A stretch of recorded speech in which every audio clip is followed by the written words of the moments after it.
মালদহের বামনগোলার মদনাবতীর শিবডাঙ্গি গ্রাম। মালদহ নানাগোলা রাজ্য সড়কের ধারে গ্রামটি রয়েছে। ইংরেজবাজার শহর থেকে দূরত্ব প্রায় ৭০ কিলোমিটার। তবে দূরত্ব উপেক্ষা করে ফি বছর ঐতিহ্যবাহী শিব মন্দিরের টানে ভিড় জমান মালদহ ২ দিনাজপুরের হাজার হাজার শিব ভক্ত। বটগাছের ঝুড়ি দিয়ে ঢাকা মন্দির, সেই মন্দিরের মধ্যে রয়েছে শিবলিঙ্গ। কথিত আছে এশিয়ার মধ্যে শিবডাঙ্গির তিলভান্ডেশ্বর মন্দিরের শিবলিঙ্গ অন্যতম। মন্দিরের সঙ্গে জড়িয়ে রয়েছে ইতিহাসও। জানা যায় পাল যুগের রাজা মদন পাল এখানে রাজধানী স্থাপন করেছিলেন, সেই থেকে জায়গাটির নাম মদনাবতী। আজকে হচ্ছে আমাদের শ্রাবণের প্রথম সোমবার।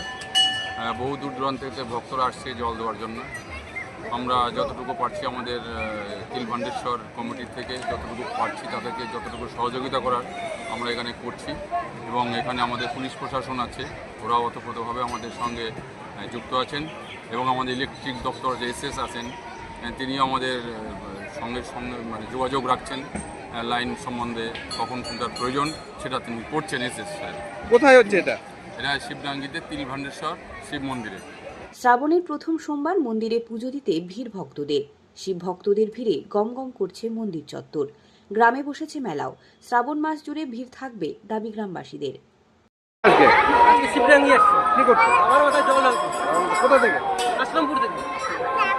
প্রতি বছর আসেন? প্রতি বছর। কেমন লাগে? ভালো, খুব ভালো। ঐতিহ্যবাহী শিব মন্দিরকে পর্যটন মানচিত্রে তুলে ধরার দাবি রয়েছে। এখন দেখার দেশ বিদেশের অন্যান্য শিব মন্দিরের সঙ্গে কবে ঠাঁই হয় শিবডাঙ্গির তিলভান্ডেশ্বর শিব মন্দিরের।